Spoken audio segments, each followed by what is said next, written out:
How to add a profile picture in WhatsApp on Android. Hello and welcome back to our YouTube channel. In today's video, you will learn how you can add a photo in your WhatsApp. So without any further ado, let us jump right into the process. Open up your WhatsApp app from your device and make sure you are logged into your WhatsApp account. Now here, tap on three dot icon on your top page. As you do so, tap on to settings. It will show you your name at the top page.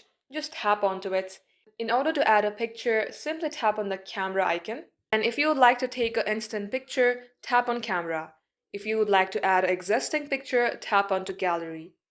As you do so, it will open up your gallery section. From there, tap on any photo that you would like to add as your profile picture.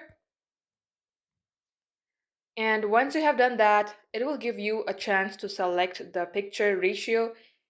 Once you do so, tap onto done on your bottom right. Refresh your page and this is how you can do it. So that will be the end of today's tutorial. In case you had found this video to be helpful, then make sure to like and subscribe. In the meantime, stay updated and thank you for watching.